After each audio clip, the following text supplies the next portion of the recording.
사도 바울은 고린도후서 1장 8절로 9절에 이렇게 얘기합니다. 우리는 우리 형제들아 우리가 아시아에서 당한 환난을 너희가 모르기를 원하지 아니하노니 힘에 겹도록 심한 고난을 당하여 산 소망까지 끊어지고 환난을 얼마나 당했는지 살아야 할 소망까지 끊어지고 우리는 우리 자신이 사형 선고 받은 줄 알았으니 이는 우리로 자기를 의지하지 말고 오직 죽은 자를 다시 살리시는 그를 믿게 하려 하십니다. 아멘.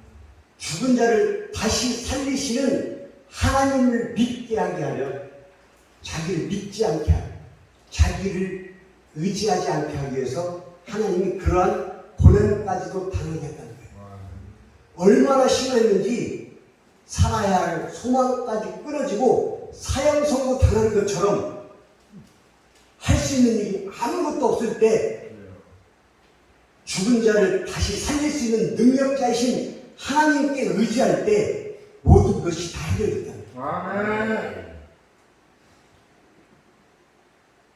저는 여러분들처럼 부족한 것이 참으로 많은 사람 중에 하나예요.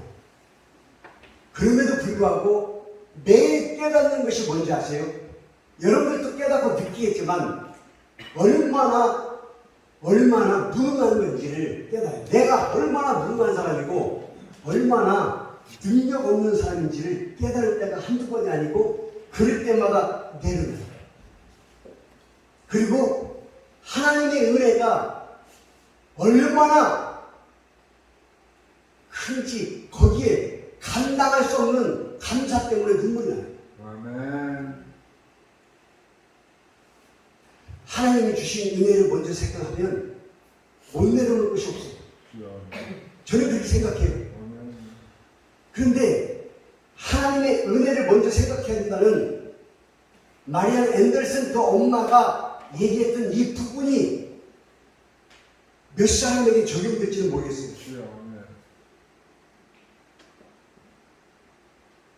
하나님의 은혜를 느끼는 사람은 오늘이 얼마나 행복한지를 깨달을 수 있거든요. 야곱은 에서의 발 뒤꿈치를 붙잡고 태어난 사람 중에 하나예요. 왜 발 뒤꿈치를 붙잡고 태어났을까? 자기가 1등하기 위해서, 자기가 먼저 태어나기 위해서. 만약에 손을 놓고 따로따로 태어났다면 내가 창조의 주권에 대해서 주장할 수 없을지도 몰라요. 그런데 중요한 것은 머리가 먼저 나온 사람이 1등이잖아요.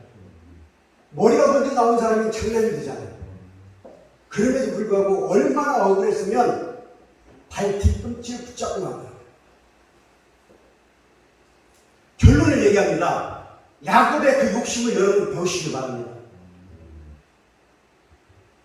마태복음 11장 11절에서 말씀하신 것처럼 천국은 신도하는 자의 것이요 내가 들어가고자 노력하는 자의 것이라는 거예요. 내가 장자권을 받고자 하는 자의 욕심이 있어야 장자권의 욕심을 받는다는 거예요. 야곱은 장자가 아니지만 장자권의 축복권을 받은 사람이 야곱인 것을 여러분들이 봤듯이 야곱이 욕심이 없었고 에서처럼 아무렇지도 않게 생각했다면 장자권을 받지 못하고 축복을 받지 못했을 것입니다. 하물며 여러분들도 이 자리에 계신 여러분들도 누군가는 축복을 받고 누군가는 누리면서 사는데 누군가는 축복을 받지 못하고 누리지 못하고 사는데도 불구하고 욕심이 없어요.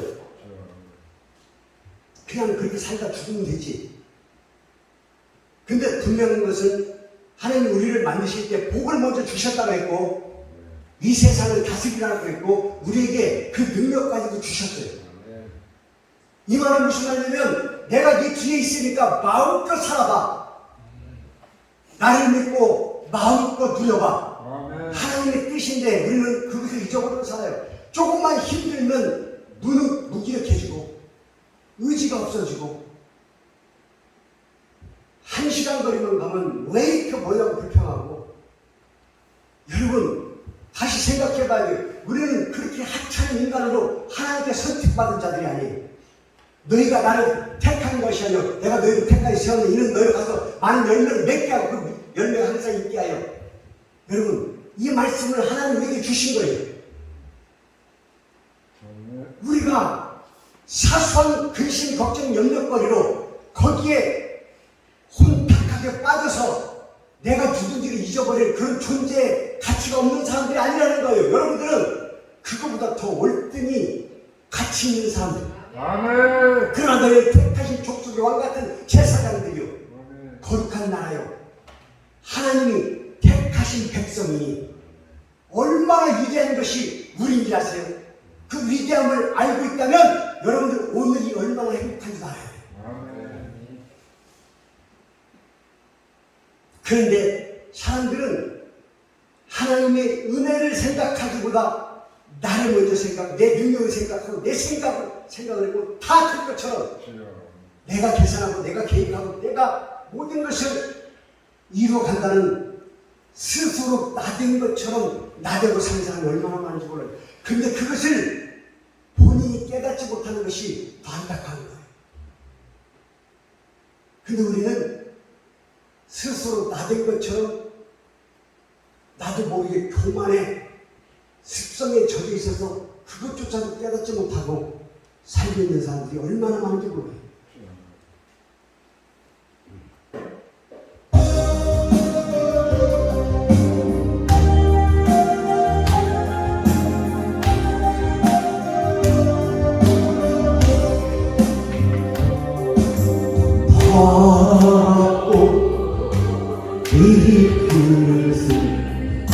주님 쓰시려고 내 이름 불러주시니 이 은혜인가 되지 못하고 된 줄 알다가 쓰러진 이 몸은 빈손 들고 십자가 앞에 무릎 꿇어 싸우니 오래 주님 이 마음에 찾아와여 주소서. 더럽고 주한 그릇이 깨끗함을 입어서 성전에 기물이 되니 이 은혜이다. 세상을 따라 방황하다가 실패한 이 몸은 두 손 들고 주님으로 못자국을 지우니 오내 주님 나 죽고 충성하게 하소서. 나 무엇 주님 드려야 기뻐하실까? 나 무엇 주께 드려서 이래가 부리며 멈춰라고 축복하시고 사랑하신 주님께 순종하며 주님 것으로 살아가게 싸우니 주님 다시 오시는 날 내 이름도 부르소서.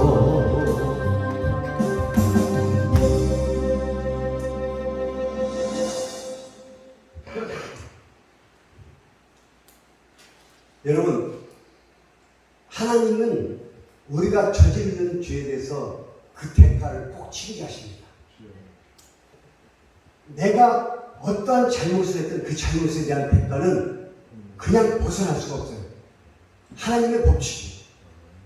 그런데 착각을 하는데, 내가 하나님을 믿고 내가 하나님께 순종하고 내가 그리스도인이고 내가 직분자고 나는 하나님을 믿는 사람이기 때문에 약간의 잘못을 하면 하나님이 봐줄 수 있다고 착각은, 그것은 금물이에요. 야곱은 틀림없이 차남으로 태어났는데 장자의 축복을 에서한테 뺏어서 받았어요. 받은 것까지 하나님이 인정하십니다. 그런데 그 받은 축복만큼 거짓된 것에 대한 심판을 또 받아야 돼요. 그 심판의 날이 오늘 있었던 거예요. 또 한 가지는 심판을 받는데 어떤 심판을 받느냐는 나한테 달렸다는 거예요. 무슨 말이냐? 그 죄를 인정하고 자복하고 회개할 때 하나님 용서를 해주십니다. 그 회개를 할 줄 모르고 내 잘못을 모르는 사람은 용서를 받을 수 없는데, 자기가 속여서 장자권을 뺏었던 그 형 에서가 400명의 용사를 데리고 자기를 죽이려고 지금 오고 있다는 사실을 알고 있었어요. 그래서 자기의 식솔들을 먼저 보내고 자기는 하나님께로 찾아가서 기도합니다. 하나님께 모든 것을 내려놓고 그날 하나님을 보내신 사자와 밤새도록 싸웠는데 용서를 해줄 때까지 끝까지 붙잡고 안 놔줬더니 용서해 주기 전에 야곱의 엄지뼈를 부러뜨리고, 그럼에도 불구하고 놓지 않으니까 사자가 졌어요. 그래서 오늘부터 너는 야곱 사기꾼이 아니야. 오늘부터 이름을 다시 주는데 이스라엘, 하나님과 싸워서 이긴 자라는 이스라엘 이름으로 불려질지어다. 아멘. 야곱이 다시 태어난 거예요. 그동안 축복에 관한 것, 자기가 누릴 것, 욕심만 앞세웠다면 오늘 하나님의 사자를 만나고 다 내려놓고 하나님께로부터 용서를 받고 이름까지 얻은 야곱은 달라졌어요. 어떻게 달라졌냐면 에서가 하나님처럼 보였다는 거예요. 에서가 보는 눈이 달라진 거예요. 원수로 보였고 내가 사기쳤던 형으로 보였고 저 형이 나를 죽일 거라고 봤던 야곱의 눈이 사랑하는 내 형이고 내가 속에서 장자권을 뺏어서 내가 잘못된 동생이라는 것을 깨달으면서 다시 바라봤더니 에서가 하나님처럼 보였다. 그리고 모든 것이 무너졌어요.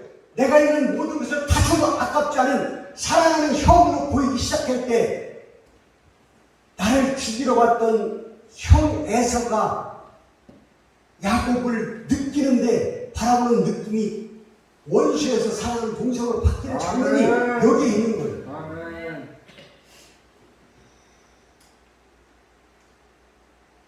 야곱이 먼저 달라졌기 때문에 에서도 그 원한까지도 다 누구를 수 있는 평온한 마음으로 변화시킬 수 있었어요. 아멘. 내가 내려놨더니 나 하나 내려놨더니 모든 것이 회복이 되고 아멘. 걱정, 근심했던 것이 다 해결되어 버리는 놀라운 것이 오늘 야곱에게서 우리가 배울 수 있는 거예요. 아멘.